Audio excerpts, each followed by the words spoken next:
Proverbs 22:6 says, train up a child in the way he should go, and when he is old, he will not depart from it. And you may be thinking, yeah, I know that line. That's no great shakes. Probably even heard a sermon or two on this particular thing. But there's two, provocative statements I would like to make on this particular line. One is, even though you may know it well, you may not understand exactly what it's telling us. As a matter of fact, as the popular Christian belief that is out there may not really fit totally the true intent of the sentence. And the second thing is this, and this is where, if there are Rotten Tomatoes varieties get thrown, they'll probably get this line. There is no religious life. Not understanding this verse, you know what happens so often is people have difficulty with their kids, and a lot of us hang on to this particular verse. Train up a child in the way they should go, and they will not depart. And we try as a mandate, and then we hope that it'll come out that way, and then for some of us it really doesn't. It doesn't really come out that way, and we go, why not? What did I miss? And we might feel confused by it. There was a promise, why didn't it come true? Or we might even feel betrayed by God. God, I tried to do everything I understood about this verse. What went wrong?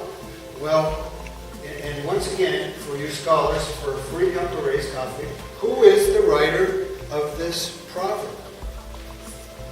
Solomon. That's a free cup for Carol up here. You don't drink coffee?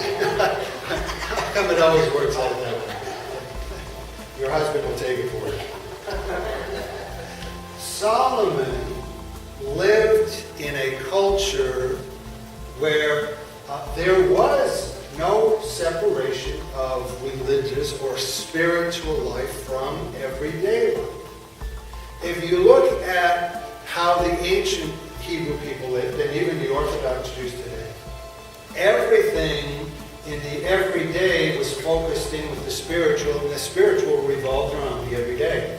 And this makes it hard for us to really get in there, because we live in a culture, that's the mentality of the culture.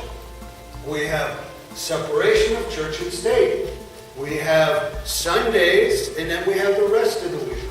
We just naturally separate spiritual from non-spiritual.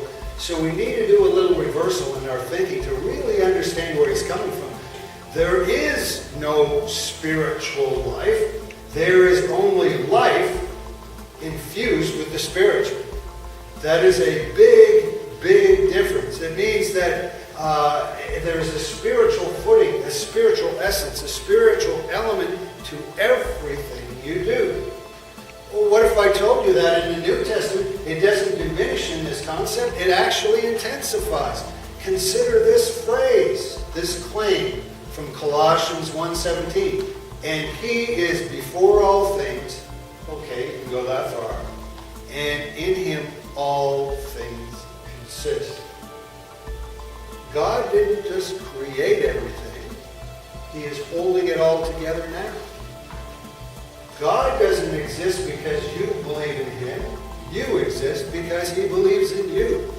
The whole idea of Proverbs, including the line we're looking at, is that there is no spiritual life. There is only life. And it is built upon a spiritual realm. The whole thing of Proverbs is how to navigate life. Nothing is out of bounds. Do you know what that means, bottom line? The wisdom of God is good for everything, or it is good for nothing. It's one or the other. And if we try to make a synthetic division, it will be good for nothing. What if we took our love and we took our commitment and fused it with the wisdom of Solomon? Or even more so, the wisdom of God. What if these things were truly one package to deal with our children?